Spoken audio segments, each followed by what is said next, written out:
here's my revert story. Okay, we're gonna do a timeline. I'm gonna start from like the really starting, like all the way at the beginning, and then we're gonna move up slowly until this year. Okay, starting of 2020, right? I was Catholic. I was really religious. Believe me, I was really religious. I was doing the rosary more than once a day.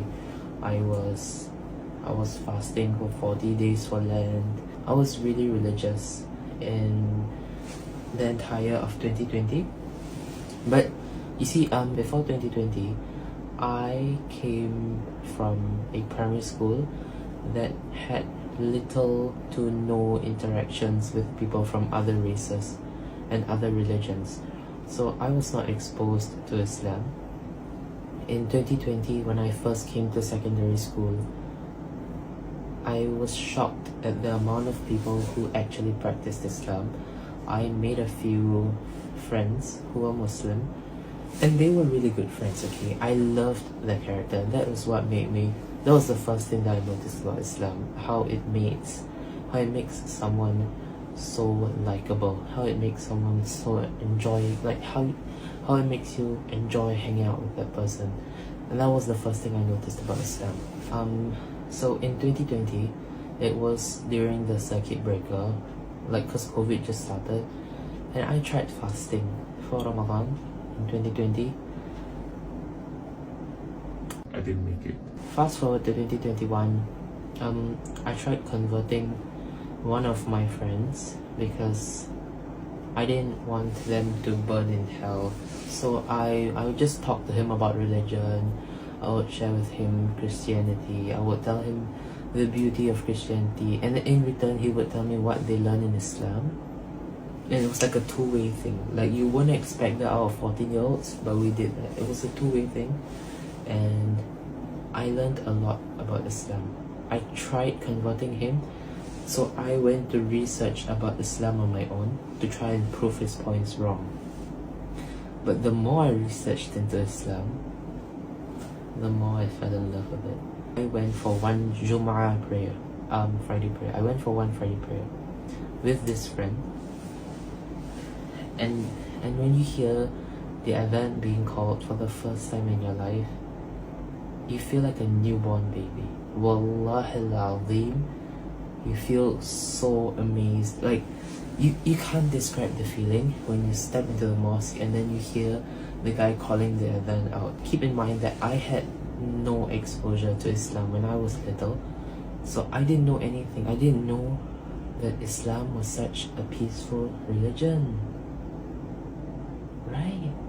At most, in primary school, I just heard about the ISIS attacks and the 9/11 bombings, and that left me a really bad impression on the religion.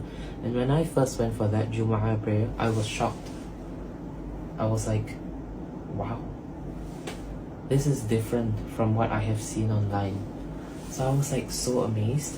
And then I went to research more. I live in Singapore, so there is a society called MCAS, Muslim Converts Association of Singapore, which you can visit to learn more about Islam and finally take your Shahada at the end of the day when you make that decision to become a Muslim, which is what I did. So I first went into MCAS, and then they were like, you are underage and we don't want you to make decisions that you will regret for your life. We don't want you to permanently become a Muslim and regret that in the future. So we're gonna give you more books and you're gonna read through them and then you make your decision. So they gave me books on how to pray, what Islam is about, and different things. This was the start of Ramadan 2021. They gave me fasting guides, what I should eat, what I should not eat, what I should do. So I started to research more and more. And remember that I wanted to prove my friend wrong. I ended up proving myself wrong. And I ended up taking the Shahada and becoming Muslim. Hi, editing Ryan here. I wanted to add on something. In 2021, I saw on YouTube this guy, Firdaus Chia. He is a Singaporean Chinese Muslim convert, and he says he did this experiment, and I wanted to try it for myself. He took a Quran and a Bible. He did a prayer to God. He flipped open, and then he see which one has like the best message to him. So I tried the same thing. But at that time I didn't have Quran, so I brought my Bible. I told my friend to bring his Quran, and then we went to like this staircase behind the class. Like it was like a really secretive thing. We went to the staircase behind the class, and then I was like, I did a prayer, something along the lines of like, oh God, if Christianity is real, can you please show me some proof and evidence in the Bible, and like correct some wrongs that I have done. So I flipped open the Bible 3 times, because I did the first time and it was about pomegranates, and I wanted to like show my friend that Christianity was the truth. So I was like, okay, best out of 3 times, see which one has like the most messages. So I flipped 3 times. All 3 of them, none of them were related to each other. None of the verses I saw were related. And I was like, okay, the Bible didn't really give me a good sign. Now I was like, oh, I'm sure the Quran won't give me like an even better sign. So I took my friend's Quran and I was like, oh God, if you're real, just like show me a sign that I did something wrong and try and correct me. Every single time I flipped the Quran open, it was talking about hypocrites. And I was a hypocrite at the time. I was like a real big hypocrite. I would tell my Muslim friends, hey, isn't it time for you to pray? Go and pray. But like as a Christian, I didn't have specific prayer times. So I was like telling them, hey, go and pray. Is your prayer time ready? So I think that was really hypocritical of me. And the Quran reminded me of that, because every single time I flipped, it was about being a hypocrite and how being a hypocrite is bad and the fate of hypocrites. And I was shocked. I was like, يعني صدمت. I was like, how did they know? What was happening? Living in a simulation. Okay, now we move on to 2022, which was just last year. I was sleeping and I had a dream. I forgot if it was after or before Ramadan, but I had a dream, and it was a scary dream. It was two mountains, and there was a really, really thin line going in between those mountains. And I was walking on that line. I didn't know what it was. I was walking, and there was like fire below me, and the fire was trying to grab onto me, and I was trying to balance as I walked my way across. Then I made it across, but I turned my head and I see some people falling into the fire. And it was a really scary dream. I didn't know what it was, so I went to Google, because Google is reliable. So I Googled, and that apparently is the Sirat. Sirat is described as thinner than a hair and sharper than a knife. I went to confirm with my friend because I was not sure if Google was right. Because I read on Google that was a Sirat, but I was like, oh, this is a Muslim dream? So I went to confirm with my friend, and he was like, yeah, that will happen on Yawm al-Qiyamah. And I was like, huh. I was so shocked. I was like, is this a sign? Is this a sign? Am I getting sent a sign? Am I special? Am I getting sent a sign that I should take my shahada? So I took the shahada, and then I had to learn how to pray. And all of this, it sounds really simple, honestly, right? Like I can squeeze it in this like short little video. It sounds really simple, but I can assure you it's not.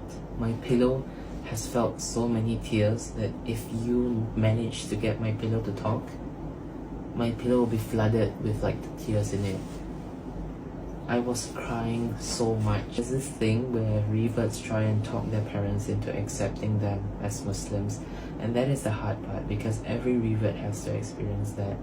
And I sincerely make dua that this is easy for every single revert, because this is a process that I do not want to happen again in my lifetime. I asked my mom, like, I had to sit my mom down at least 5 times and talk to her about the different aspects of Islam that are beautiful, and describe to her why Islam is going to be important in my life. In fact, I have not told my dad yet, because I'm closer to my mom. قال رسول الله صلى الله عليه وسلم الجنة تحت أقدام الأمهات. Heaven is below your mother's feet. So yeah, I guess it makes sense when I talk to my mom instead of my dad. So I talked to my mom about Islam, and she said no so many times. She was like, no, I don't want you to get into a religion. I want you to focus on your studies. And I feel like those are valid concerns from someone who's not religious. But I was trying to get her to see the benefits of Islam. And this is a tip for all the reverts out there who are trying to revert to Islam. Don't just tell your parents you want to be Muslim. Show them that Islam helps you. Show them that Islam helps you control your temper. Show them that Islam pulled you out of your depression. Show them how Islam has benefited you in every way possible. It's like midnight now. Like I think I have to sleep, if not I can't wake up tomorrow. So yeah. يا غنماتي انتوا حياتي.